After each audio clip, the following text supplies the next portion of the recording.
Assalamualaikum warahmatullahi wabarakatuh. Saya Alif Arwinanda Hasan, kelas 11 MIPA 1, absen 4, dan saya ingin menyampaikan tentang khutbah amar ma'ruf nahi mungkar dan ketakwaan.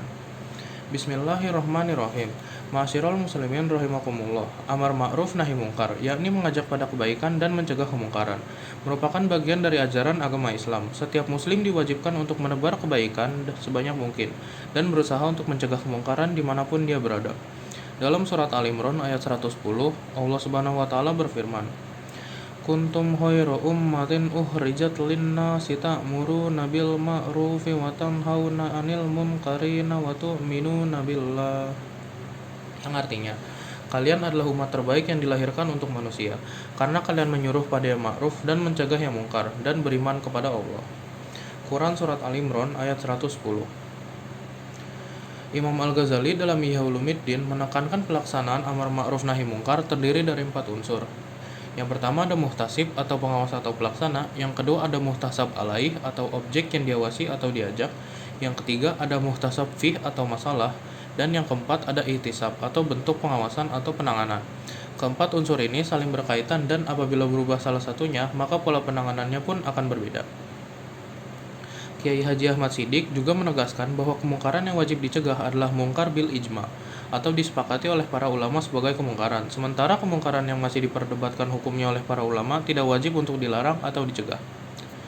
Ma'asyiral muslimin rahimakumullah, Imam Al-Ghazali dalam Ihya Ulumuddin juga menjelaskan bahwa orang yang akan melakukan amar ma'ruf nahi mungkar atau muhtasib harus berilmu, wara, dan berakhlak baik.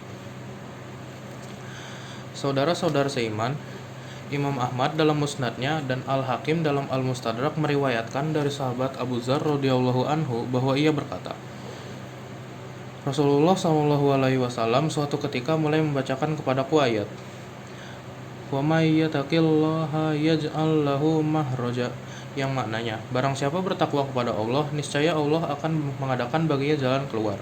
Quran surat At-Talaq ayat 2.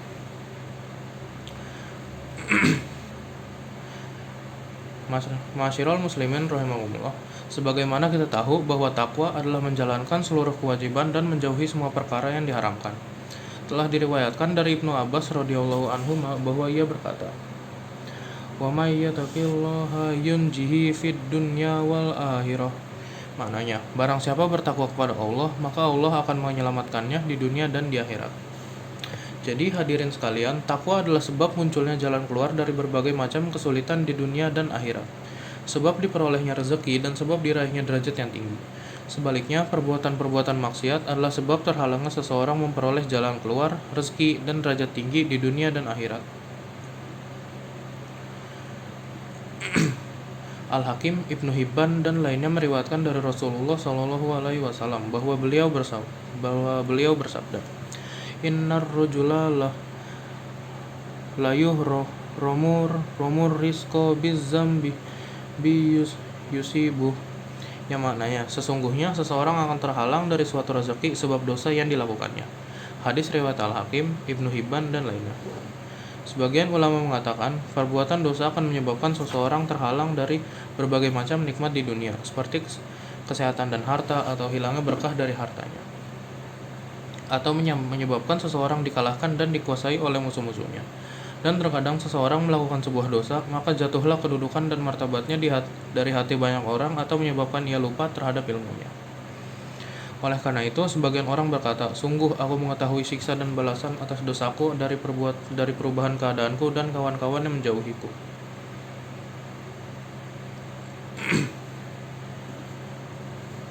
Sekian dari saya, untuk kurang lebihnya mohon maaf.